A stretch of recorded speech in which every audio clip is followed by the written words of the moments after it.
시간이 조금 늦었습니다. 2월 21일 금요 모임을 시작하도록 하겠습니다.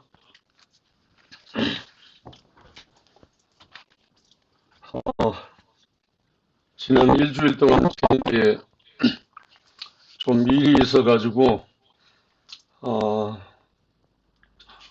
주 모임에도 못하고 어제 상도 형제 귀국 보고에도 참석을 못했습니다. 오늘 요한복음 63강의 제6장 생명의 건축과 건축자, 오늘 본 제목은 그리스도이신 선한 목자입니다. 6장에 들어와서 선한 목자로 시리즈로 나가는데요. 오늘은 그리스도이신 선한 목자입니다.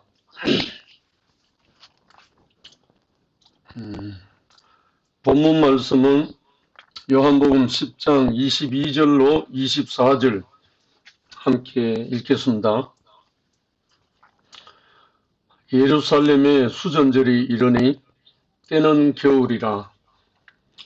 예수께서 성전한 솔로몬 행각에서 거니시니 유대인들이 애워사고 이르되 당신이 언제까지나 우리 마음을 의혹해 하려 하나이까. 그리스도이면 밝히 말씀하소서 하니, 이 말씀입니다. 22절에 나오는 수전절이란 말은 이스라엘 백성들이 성전을 청결하고 다시 세우고 청결케 한 그 날을 기념하는 날입니다. 성전을 깨끗하게 청결하게 하고 난 다음에 축제를 한 그 날이 수전절이거든요. 수장절하고 조금 닮은 점은 있어요. 그런데 이 수전절 날에 예수님이 자기가 그리스도인 것을 밝힌 그날입니다. 유대인들이 또 애워사고 질문하는 말이 당신이 언제까지나 우리 마음을 의혹해 하려 하나이까. 의심하고 유혹합니까? 오심케 하고 유혹합니까? 이런 뜻이죠. 만일 당신이 그리스도면 우리에게 밝히 말씀하소서 하는 겁니다. 밝히라는 거죠. 첫 번째, 예수는 그리스도인가?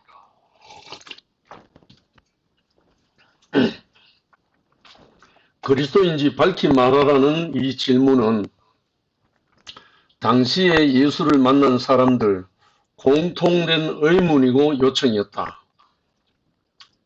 그때 당시에 이스라엘에서 그리스도라는 말은 구세주인데, 메시아인데 이스라엘 나라를 구원할 자로 알고 있기 때문에 이 어원은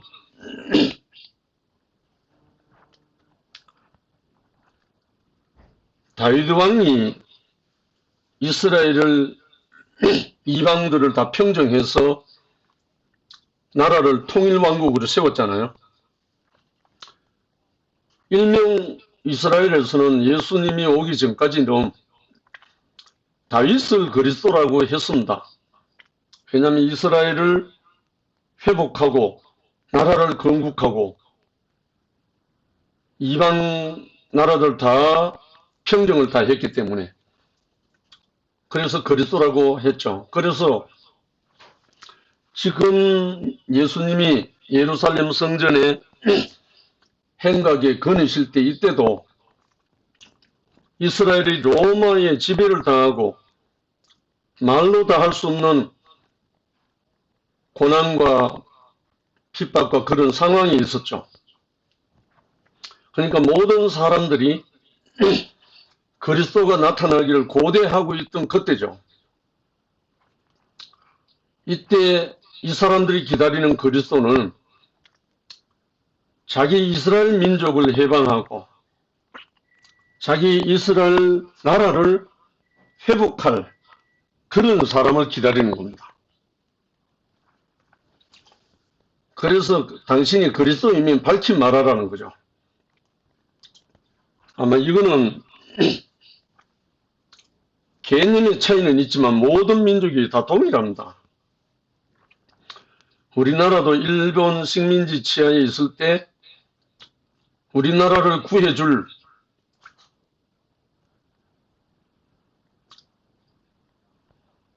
정감록이나 그런 데 보면은 정도령이 나타나서 나라를 회복한다는 그런 뜻이 있잖아요. 그와 같이 우리나라도 일제식민지 치하에서 대한민국을 회복할 그런 사람을 기다리는 거죠. 개념은 다르지만 그리스도하고 같죠.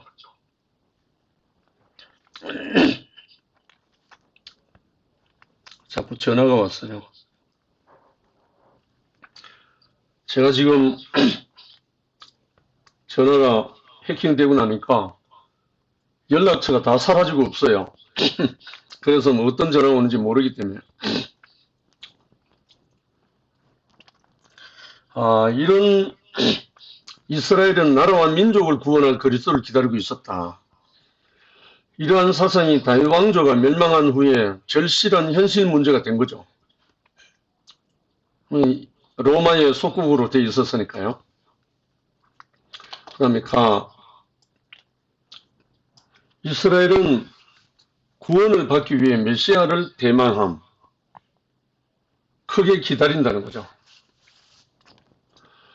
유대민족은 스스로의 힘으로 나라를 얻은 백성이 아니고 모세라는 인물을 통해 애굽에서 구원을 받았고 광야 생활을 거쳐 가나안의 나라를 세웠다. 바로 이 말이죠. 이스라엘 백성이 애굽에서 종살이 400여 년 동안 하는 동안에 그 이스라엘을 구원해 줄 메시아를 기다리는 거죠. 물론 그 전에 예언한 예언들도 많이 있었죠. 그러니까 이때 모세는 말 그대로 이스라엘의 히브리 민족의 그리스도였죠. 자기 민족을 바로의 압제하에서 애굽에서 구출한 바로 그 사람이잖아요. 그렇기 때문에 이런 사람을 이때도 예수에게 기대를 하고 있었던 거죠. 그래서 나라를 구하고 자기들을 해방시켜줄 그 사람을 기다리는 거죠. 이런 역사적 기초 위에 존재했던 그들은 또 나라를 잃고 바벨론에 포로되어 그리고 또 애굽에 억류되는 상황이 다시 처하게 되었을 때 당연히 모세와 같은 메시아를 기다렸던 것이다. 우리도 어려움이 처해지면 나를 어려움에서 건져줄 사람을 기다리잖아요. 찾잖아요. 아마 인지상정이고 다 같은 마음일 겁니다. 이스라엘을 구원할 메시아는 누구인가? 첫 번째 1번 여호와의 말씀을 백성에게 가져올 자. 이스라엘 백성은 시오니즘이면서 여호와를 의지하기 때문에 그 여호와와 직접 대면해서 그 말씀을 백성에게 가져올 자를 기다린다는 거죠. 왜냐하면 하나님 여호와의 말씀은 백성들의 모든 것을 해방시키고 해결해 줄 수 있는 말씀이라고 생각하고 있기 때문에 그래서 이스라엘 백성들은 구원은 여호와의 말씀에 달려있다. 이 사상으로 가득 차 있습니다. 그래서 시편 1편에 보면 복 있는 사람은 이렇게 나가잖아요. 그리고 23장에도 가면 여호와는 나의 목자시니 이렇게 말하잖아요. 결국은 이스라엘 히브리 민족은 여호와로부터 모든 것을 뿌리를 두고 있죠. 그래서 그 신앙, 그 사상으로 가득 차 있기 때문에 여호와의 말씀을 백성에게 가져올 자 누구겠습니까? 바로 메시아 그리스도를 말하는 거죠. 구원은 여호와께 이사오니 주의 복을 주의 백성에게 내리소서. 시편 3편 8절에 나오는 말씀. 모세는 아무도 가까이 할 수 없는 불 가운데 계신 여호와께 나아가 그의 말씀을 받고 위임을 받아 그 백성을 인도하였다. 그러니까 이 모세가 일반 사람들하고 직임이 다른 것은 일반 사람들은, 일반 백성들은 불 가운데 들어갈 수가 없죠. 그런데 이 모세는 하나님으로부터 어떤 직임을 받았기 때문에 불 가운데 계신 여호와께 나아가서 그의 말씀을 받았다. 그 말씀 받은 게 십계명이잖아요. 호렙산에서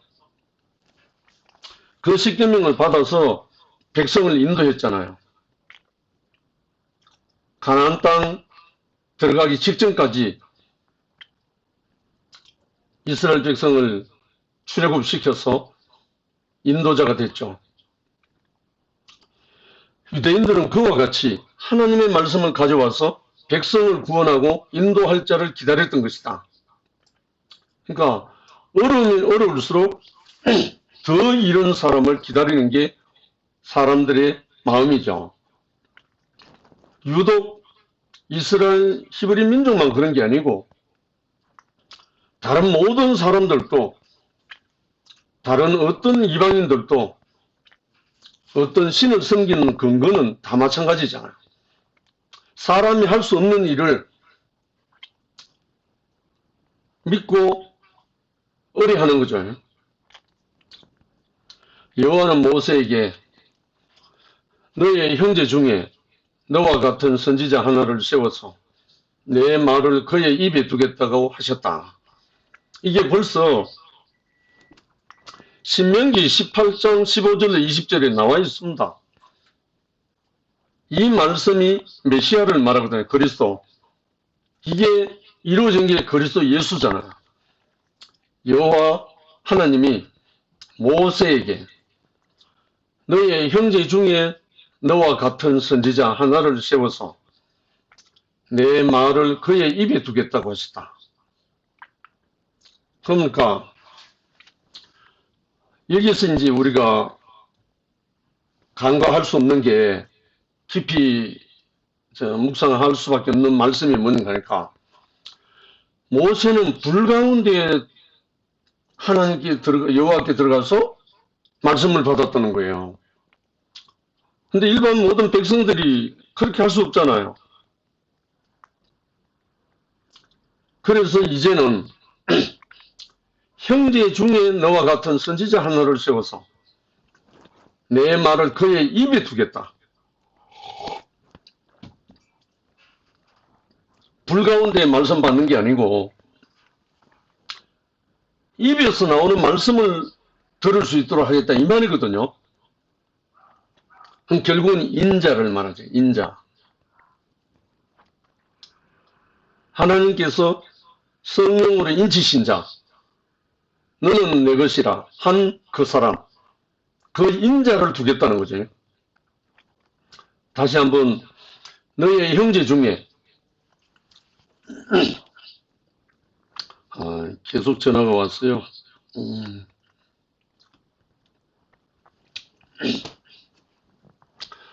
너의 형제 중에 너와 같은 선지자 하나를 세워서 내 말을 그의 입에 두겠다고 하셨다.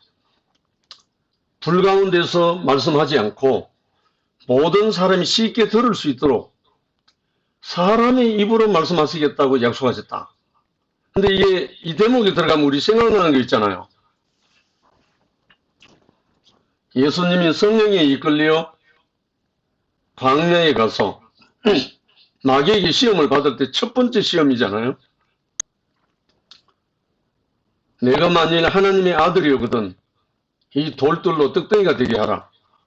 이 시험을 첫 번째 했잖아요. 그때 예수님이 하신 말씀이 바로 위에 여호와께서 모세에게 한 말씀하고 연결되는 말씀입니다. 사람이 떡으로만 살 것이 아니요 하나님의 입으로 나오는 모든 말씀으로 살 것이라. 분명히 여기 예수님이 사람이 떡으로만 살 것이 아니요 하나님의 입으로 나오는 모든 말씀으로 살 것이라. 위에 여호와께서 모세에게 말씀할 때는 너의 형제 중에 너와 같은 선지자 하나를 세워서 내 말을 그의 입에 두겠다 이렇게 말씀하셨어요. 그런데 예수님이 사탄에게 시험받고 답변한 게 뭐냐 하면 형제의 입으로 나오는 모든 말씀 이렇게 말하지 않고 인자의 입으로 나오는 모든 말씀으로 이렇게 하지 않고 하나님의 입으로 나오는 모든 말씀으로 이렇게 말한 거예요. 묘한 차이입니다. 그런데 이게 결론은 뭐냐 하면 하나님의 사람이 된 하나님이 너는 내 것이라고 인치신 자, 그 인자의 입으로 나오는 모든 말씀으로 살 것이라는 말씀입니다. 하나님이 약속하신 대로 너의 형제 중에 너와 같은 선지자 하나를 세워서 내 말을 그의 입에 두겠다. 그의 입이 열면 하나님의 말씀이 나온다는 거예요. 결국은 이 사람이 그리스도죠. 메시아고. 구원은 여호와의 말씀에 달려있다. 이거는 예나 지금이나 구약이나 신약이나 마찬가지입니다. 지금도 구원은 어디서 오는가? 하나님의 말씀에서 옵니다. 하나님의 말씀이 들려오면 우리가 구원된다고요. 우리 여기 다 경험 있는 분들 많잖아요. 이번에 텍사스 휴스턴 다녀온 우리 상도 형제의 말씀을 어제 저녁에 제가 들었습니다. 선인장 호텔 이야기하면서 오늘날 우리 교회가 처한 현실을 이야기하고 절망 가운데 있는 모든 사람들에게 새로운 비전을 제시하는 그런 말을 했잖아요. 왜 이 말을 할 수 있냐면 상도 형제가 그동안에 많은 그 교회 안에서의 다루심과 여러 가지 과정을 거친 그 상태에서 이게 이제 비춰온 거예요. 비춰온 거예요. 그냥 선인장 호텔이 문제가 아니고 200년 된 그 선인장이 넘어진 게 문제가 아니라 그 안에서 우리의 현주소, 우리의 현실을 보게 한다는 거예요. 그 말을 누가 하느냐면 하나님의 성령으로 말미암아 인치심을 받은 형제가 하는 거예요. 형제가. 이 형제가 여호와께서 모세에게 한 말처럼 너의 형제 중에 너와 같은 선지자 하나를 세워서 내 말을 그의 입에 두겠다. 이 말씀을 한 거잖아. 결국은 하나님의 영이 오면 하나님의 사람이 됩니다. 마귀의 영이 오면 마귀의 사람이 되고 사람의 영이 오면 사람의 사람이 되는 거죠. 그와 같이 하나님의 영이 와야 하나님의 사람이 되는 거예요. 하나님의 영이 오면 하나님의 사람이 되거든요. 그래서 오직 너 하나님의 사람아 이렇게 바울이 디모데에게 한 말이 그 말입니다. 하나님의 영이 오면 내 마음대로 살 수가 없고 내 뜻대로 사는 게 아니에요. 하나님의 영이 나를 인치시면 내가 하나님의 말씀대로 살 수밖에 없는 거예요. 그래서 이것이 여호와의 말씀에 달려있다. 구원이. 결국은 하나님의 성령으로 말씀한 그 말씀이 하나님이라는 거예요. 그래서 요한복음 1장에 다 아시잖아요. 최초의 말씀이 계시느라 이 말씀이 하나님과 함께 계셨으니 이 말씀이 곧 하나님이시니라. 하나님의 성령으로 인하여 하는 말씀은 곧 하나님이죠. 그래서 하나님의 영이신 성령을 떠나서는 아무것도 아닌 거예요. 어제 저녁에 전윤환 형님이 인본주의, 신본주의 하는 말이 바로 그 말입니다. 다른 말이 아닙니다. 오해할 필요 없습니다. 하나님의 성령의 인도함을 받지 않고 사람의 생각으로 하는 게 인본주의라는 거예요. 하나님의 성령에 의해서 인도함을 받으면 그게 신본주의예요. 그게 하나님의 말씀으로 이끌리는 거예요. 그래서 하나님의 성령을 근심케 하고 하나님의 성령을 회방하는 자에게서는 하나님이 없죠. 그래서 우리에게는 하나님을 알게 하는 것도 하나님의 영이고 예수 그리스도를 믿을 수 있도록 믿음을 주시는 이도 성령입니다. 모든 것이 성령으로 됩니다. 그래서 예수가 성령으로 잉태했다는 말이 그 말입니다. 성령으로 잉태하시고 세례요한에게 성령으로 침례 세례를 받으시고 그 다음에 성령에 이끌려 마귀에게 시험 받았어요. 그리고 성령에 의해서 모든 사역을 감당하셨어요. 그리고 마지막에 살려주는 영, 그리스도 영, 성령으로 다시 보혜사 성령으로 우리에게 오시는 거예요. 그러니까 모든 것이 하나님의 성령으로 잉태됩니다. 그래서 얼마나 이것이 중요한지 다시 한번 우리가 마음에 새겨 있으면 하는 마음입니다. 그 후 모세의 계승자들은 약속대로 여호수아 사사들 선지자들이었고 그들은 분명히 여호와의 말씀을 받아 적을 물리치고 백성을 인도했었다. 그러나 나라가 절망에 빠지자 또다시 이런 사람을 기다렸던 것이다. 그렇잖아요. 모세를 통해서 여호수아를 통해서 사사 선지자를 통해서 늘 이스라엘 백성에게는 그렇게 인도해 주셨잖아요. 그런데 예수님이 있던 이때 많은 사람들도 예수 당신이 바로 하나님의 메시아 그 사람인가? 우리에게 밝히 말하라. 그렇게 이제 요구하는 거죠. 예수는 하나님의 말씀을 육체로 가져오신 분이다. 이 말씀이 우리에게 답이죠. 예수는 하나님의 말씀을 육체로 가져오신 분이다. 이걸 달리 말하면 말씀이 육체가 되신 분이다. 모세는 불꽃 중에서 여호와의 음성을 듣고 이스라엘을 구원하였으나 예수는 인생으로서 십자가에서 말씀을 이루시고 그 말씀 안으로 우리를 인도하셨다. 모세는 불꽃 중에 여호와의 음성을 듣고 이스라엘을 구원했다. 그 음성을 듣고 애굽에 가서 자기 백성을 구출해서 인도했죠.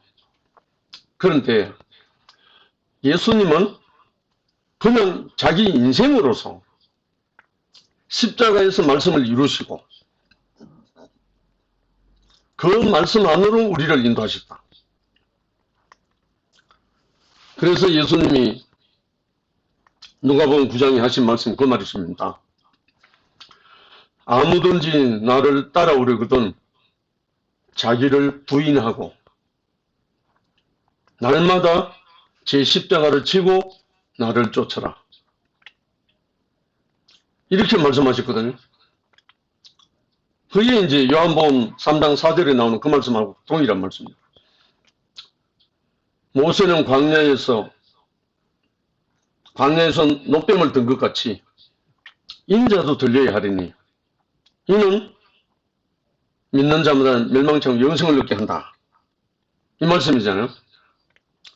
결국은 모세가 광야에서 뱀을 들었을 때 그걸 쳐다본 사람은 다 살았다. 구원됐다 이 말이죠.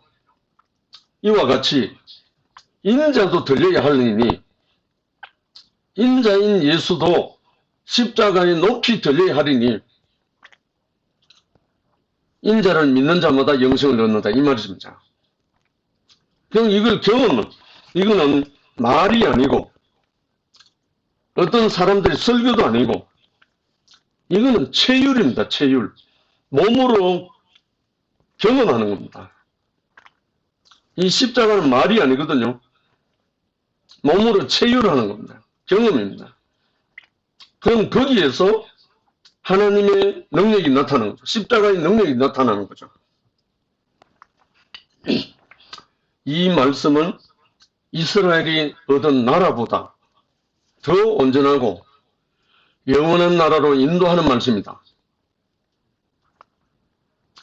나라는 말씀으로 그 말씀만큼 이루어진다. 아멘. 그러니까 이 하나님의 말씀, 아들의 말씀, 인자의 말씀은 이스라엘이 얻은 나라보다 더 온전하고 영원한 나라로 인도하는 말씀이다. 나라는 말씀으로 이루어지는데 그 말씀만큼 이루어진다는 거예요. 이번에 휴스턴에서 상도 형제가 한 말씀 다는 못 들었지만 그 말씀을 내 말로 받아들이는 사람은 그렇게 되거든요. 우리가 다 처음에 목사님을 통해서 말씀을 아멘하고 받은 만큼 우리가 살아왔잖아요.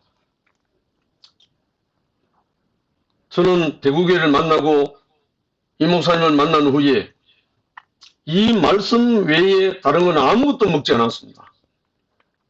이 말씀을 다 먹었거든요. 그래서 지금까지 그렇게 살아왔단 말입니다. 그러니까 이 말씀만큼 이루어지는 거죠. 두 번째, 영원한 왕권을 가져올 자.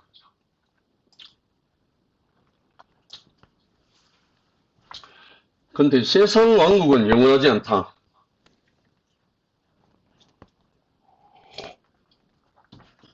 다윗은 온 사방을 평정하고 왕궁에 들어갔을 때 나는 백향목 궁에 거하는데 여호와의 궤는 휘장 가운데 있도다 하고 탄식하였다.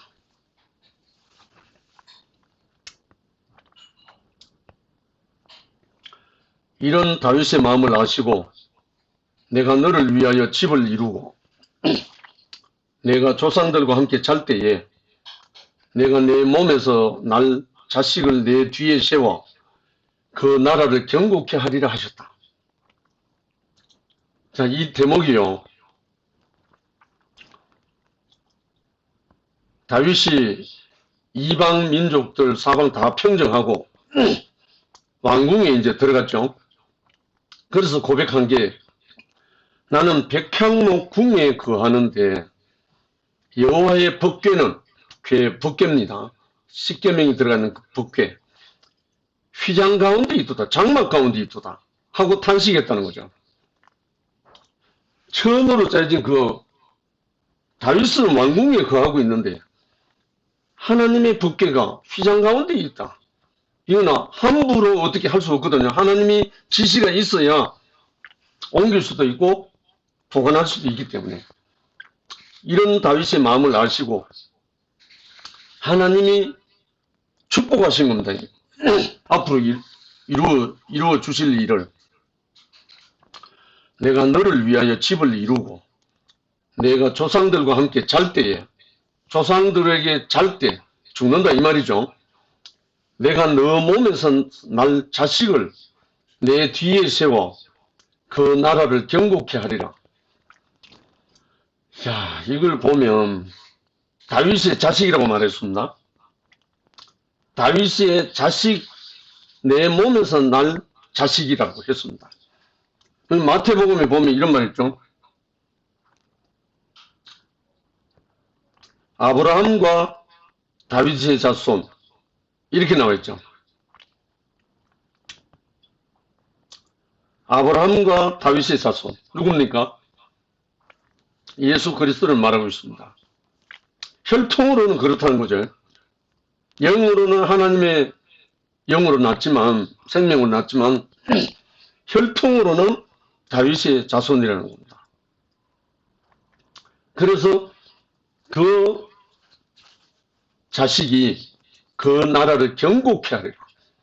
세상 왕국은 경고하지 않는데 하나님의 나라가 경고케 되리라. 새 예루살렘이 이루어질 때까지 이 말이죠. 여호와는 성전을 지으려는 다윗에게 영원한 왕권을 약속하셨고 다윗은 이방을 다 평정하고 왕권을 아들에게 넘겨주었으나 그 후손들은 왕권을 지키지 못했다. 세상 왕국은 그것을 하나님이 친히 주셨다 해도 인간의 어떠함 때문에 영원할 수 없다.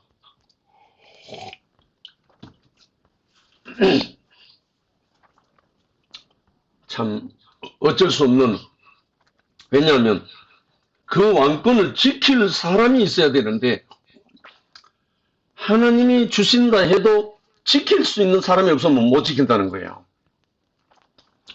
분명히 아담과 하와에게 하나님이 축복하셨잖아요. 동산 중앙에 있는 생명나무 아니면 모든 열매들은 네가 마음껏 먹어라. 그러나 동산 중앙에 있는 선악의 열매만 먹지 마라. 이렇게 축복하고 단돌이 다 시켰잖아요. 그래도 단수가 높은 사탄이 뱀을 통해서 유혹하고 속이니까 단번에 넘어가 버렸잖아요. 이와 같이 저를 포함해서 모든 육체를 갖고 있는 사람들의 연약함이 바로 이거죠. 아무리 하나님으로부터 말씀을 받았고 하나님으로부터 왕권을 받았다 해도 그것을 지킬 수 있는 하나님의 신뢰가 없으면 다 넘어가 버린다는 거죠. 그래서 이거에 대해서 우리가 더 하나님의 말씀에 굳건히 서지 않으면 전부 다 넘어간다는 거죠. 그러면 어떤 왕국이 영원할 것인가? 영원한 왕권은 하나님께 속한 것이므로 그 왕권은 생명과 복종으로 하나된 아들을 통해야 영속되는 것이다. 아멘. 바로 이 대목입니다. 영원한 왕권은 하나님께 속한 것이다. 그 왕권은 생명과 복종으로 하나된 아들 통해야 영원히 지속되는 것이다. 아멘. 정말 이 일로 인해서 우리가 함께 그 나라를 우리 자신으로 지킬 수 있기를 간절히 소망합니다. 예수는 하나님의 아들로서 죽기까지 복종하심으로 하나님 왕권의 우편에 오르셨다. 히브리서 12장 2절입니다. 결국은 복종인데요. 순종도 물론 순종이 제사보다 낫다는 사무엘 선지자가 한 말이 있지만 여기는 복종입니다. 예수는 하나님의 아들로서 죽기까지 복종하심으로 엘리 엘리 라마 사박다니 하고 절규하셨잖아요. 어찌 보면 그거는 순종이 아니죠. 복종이죠, 복종. 마지막에 아버지여 내 영혼을 아버지 손에 부탁하나이다 하면서 복종했죠. 복종. 복종은 자기 의지로 하는 게 아니죠. 완전히 무릎 꿇리는 거죠. 그 복종하심으로 하나님 영광의 왕권의 우편에 오렸다. 복종은 하나님과 하나 되게 하고 그 나라와 그 의를 가져온다. 그래서 우리가 교회 생활에 필요한 것이 순종도 필요하지만 하나님의 말씀의 권위에 복종하는 것이 가장 중요합니다. 하나님의 말씀에 복종하는 것. 그 복종이 될 때 하나님과 하나 되고 그 나라와 그 의를 이루게 된다는 거예요. 너희는 먼저 그의 나라와 그의 의를 이루라. 이 말씀이죠. 그리하면 이 모든 것을 너에게 더하시리라. 이 말씀이죠.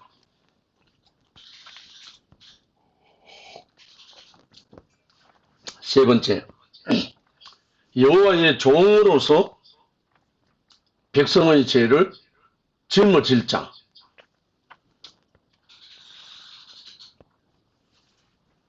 이제는 아들의 자리에서 종으로서, 종은 권한이 하나도 없잖아요. 아들은 그래도 아버지 앞에 자기의 어떠함이 있다고요. 둘째 아들이 아버지인데 상속을 받아서 나갈 그런 자유도 있고요. 그러나 종은 주인에 의해서 생사가 달려있죠. 요즘은 종이 그런 종이 아니지만 옛날엔 그렇습니다. 종이라는 말은 절대 복종이니까 이스라엘에게 있어서 여호와와 관계는 모든 것의 기초고 근본이다. 이스라엘에게 있어서 여호와 하나님과의 관계는 모든 것의 기초요 근본이다. 그러니까 이스라엘 백성이 하나님과의 관계, 이게 모든 것의 기초라는 거예요. 그러니까 이 기초된 이것을 담당한 사람이 나와야 하나님과의 관계가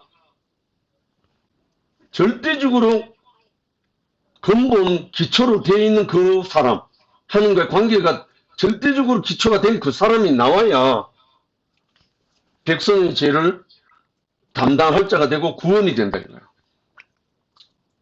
이거 보통 어마무시한 말씀이 아니죠. 우리 교회도 투표임도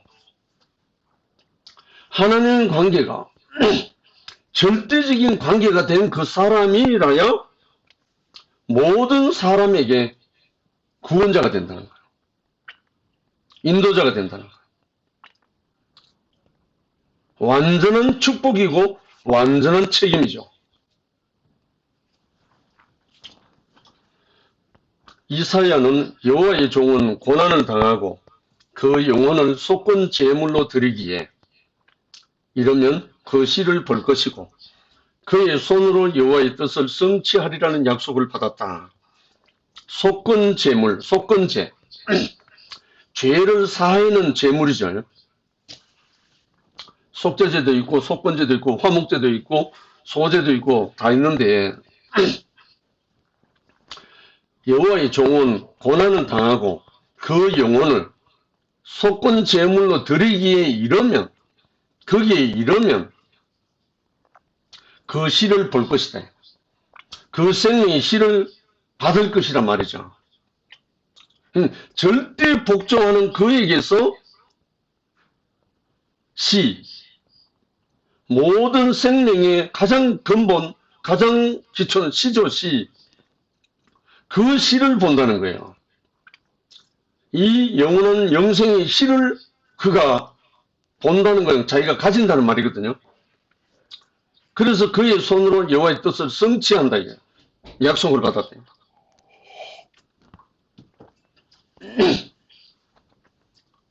여호와의 종은, 하나님의 종은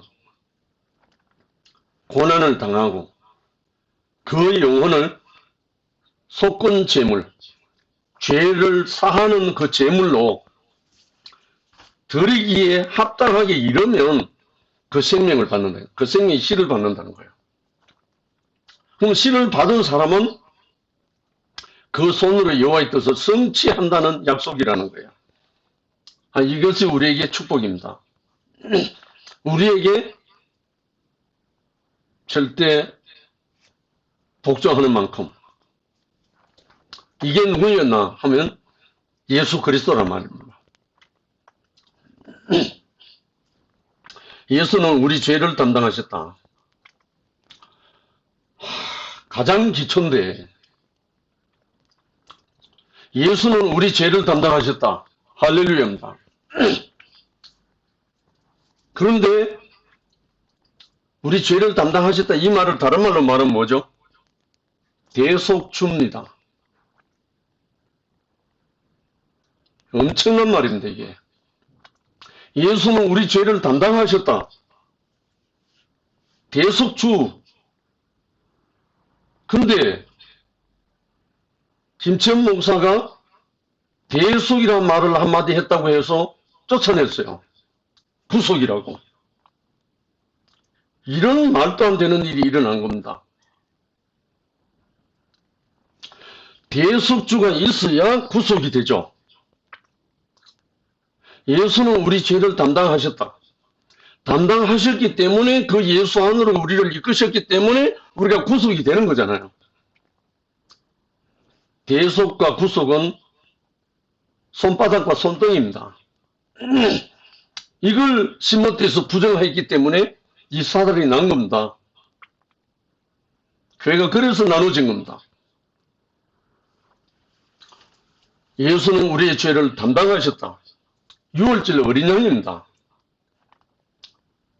모세가 광야에서 뱀을 든 것 같이 인자도 들려야 하리니 하는 말은 들려지는 그가 있어야 쳐다볼 수 있는 대속주가 나온다는 거죠. 정말 통탄할 일이죠. 선악으로 하나님까지 되려는 사람을 대신하여 십자가를 지시고 먼저 심판을 받으심으로써 모든 죄를 도말하시고 관계를 새롭게 하셨다. 누가? 그리스도 예수가. 그리스도 안에서 새로운 피조물이 되게 하신 것이다. 바로 이분 안에 우리가 이 그리스도 안에서 새로운 피조물이 된다는 거잖아. 누구 안에서? 대속주 안에서. 이야, 우리가 깊이 묵상하고 이 말씀 안에서 우리가 감사와 영광의 찬송을 돌릴 수 있기를 간절히 소망합니다. 네 번째, 언약을 갱신하여 백성을 새롭게 할 자.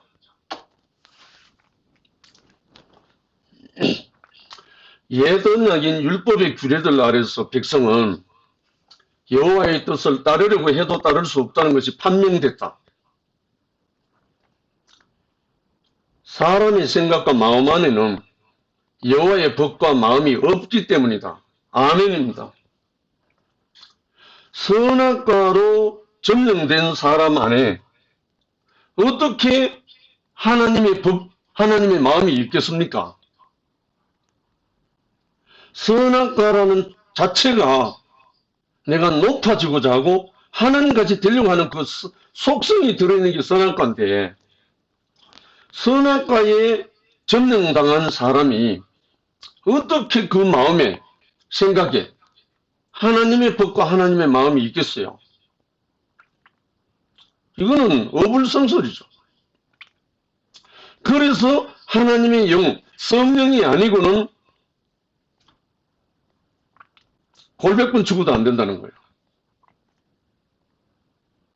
아담이 아무리 죽어도 안 된다는 거예요. 하나님의 성령이 오셔서 하나님의 성령이 인치셔서 하나님의 성령으로 하나님의 마음이 임한다는 겁니다.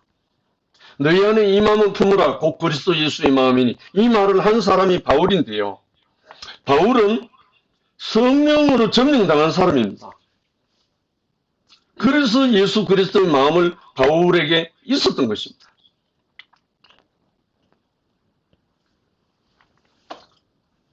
그런데 여호와는 예레미야에게 내가 이스라엘 집과 유다 집에 새 언약을 맺으리라. 내가 나의 법을 그들의 속에 두며 그들의 마음에 기록하여 나는 그들의 하나님이 되고 그들은 내 백성이 될 것이라. 여호와의 말씀이니라. 예레미야 31장 31절로 33절. 지난날에 이엘레 목사님 많이 하신 말씀입니다. 이 말씀을 그렇게 마르고 닳도록 하셨는데 마지막에는 다른 말을 해버렸단 말입니다. 내가 나의 법을 그들의 속에 두며 그들의 마음에 기록하여 나는 그들의 하나님 되고 그들은 내 백성이 될 것이라. 여호와의 말씀이니라. 이건 뭘로 이루어졌나 하면 하나님의 성령으로 이루어진 거예요. 하나님의 영으로 이루어진 거예요. 언약은 당사자 관계에 좌우된다. 언약이란 말은 상대자가 있잖아요. 옛 언약은 선악과를 먹은 인류와 관계에서 맺어졌다. 율법이죠, 율법. 십계명. 옛 언약은 선악과를 먹은 인류, 사람과 관계에서 맺어졌다. 선악과 먹은 사람, 율법은 그래서 나왔다는 거죠. 율법. 율법이 나쁜 게 아니죠. 하나님의 마음을 담아는 거니까. 그러나 그 율법을 지킬 수 있는 마음이 없다는 거예요.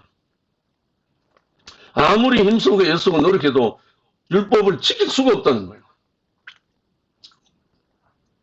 여호와는 지킬 수 있느냐고 물었고 백성은 모두 그대로 준행하겠다고 맹세했다. 출애굽기 24장 7절에요.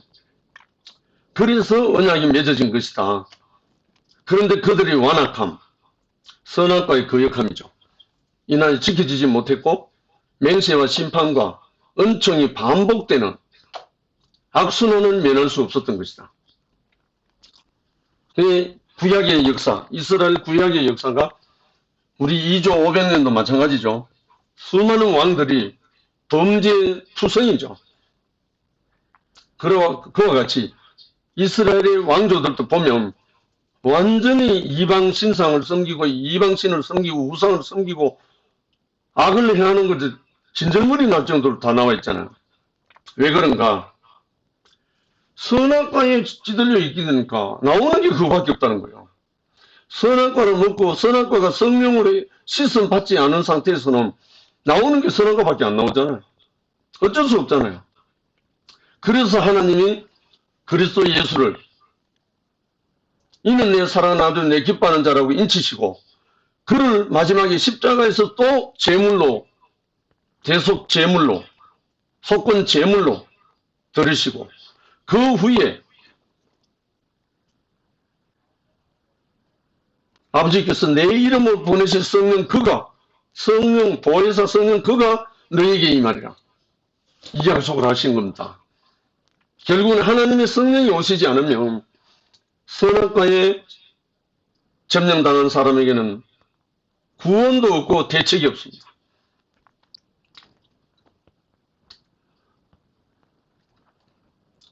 새 언약은 선악과가 끝난 사람과 맺어진다. 할렐루야. 새 언약은 선악과가 끝난 사람과 맺어진다. 선악과가 어떻게 끝나겠습니까? 십자가 세례 받지 않고는 성령의 불세례, 십자가 세례가 임하지 않으면 선악과는 절대로 도말되지 않습니다. 십자가 세례, 다른 말로 내가 부인되는 그 자리가 내 자신이 안 되고는 선악과가 끝나지 않습니다. 하나님같이 될 수 없다는 심판을 받은 사람과 맺어지는 것이다. 하나님같이 될 수 있다라고 먹은 것이 선악과잖아요. 그런데 하나님같이 될 수 없다는 피조물의 운명이 내 운명으로 심판을 받은 그 사람이 이 언약이 맺어진다는 거예요. 새 언약. 그게 뭐죠? 십자가에서 맺어진다는 거예요. 아무든지 나를 따라오려거든 자기를 부인하고 날마다 제 십자가를 치고 나를 쫓아가는 이 말씀입니다. 그래서 하나님은 십자가에 못 박힌 한 사람과 이 언약을 맺으시고 그 안에 모든 사람을 포함하신 것이다. 할렐루야. 그래서 십자가 밖에는 구원이 없다. 십자가 예수 안에 있는 모든 사람은 구원이다. 이것이 예수 그리스도 안에 있는 새 언약이다. 예수님은 모세에게 주셨던 말씀보다 더 온전한 말씀을 육체로 가져오셨으며 다윗에게 약속했던 왕권보다 더 영원한 왕권을 얻었고 이사에게 약속했던 것보다 더 온전한 사함을 주심으로 에레미야로 약속하신 새 언약의 실제이시다. 그리스도 예수가. 마지막으로 예수는 온전하신 인도자, 영원한 왕, 완전한 속죄자, 다른 말로 대속자입니다. 새 언약의 주로서 인류를 구속안에서 하나로 모아 아버지 하나님 앞에 바칠 그리스도시다. 모든 인류는 그를 통하여 그 안에서 아버지께 돌아온 아들들이 됩니다. 할렐루야. 이런 그리스도 예수를 우리가 지금 신뢰하고 인자의 살을 먹지 아니하고 인자의 피를 마시지 아니하면 너희 안에 생명이 없다는 그 말씀입니다. 그래서 이 인자의 살, 인자의 피가 뭐겠습니까? 예수 그리스도의 십자가의 생명나무에서 나오는 생명의 영입니다. 보혜사 성령이라고요. 이 생명의 영이 우리에게 먹어지고 부어졌을 때 우리는 영원한 왕권 안으로 예수 안으로 함께 포함되어서 누리게 됩니다. 주님을 찬양합니다.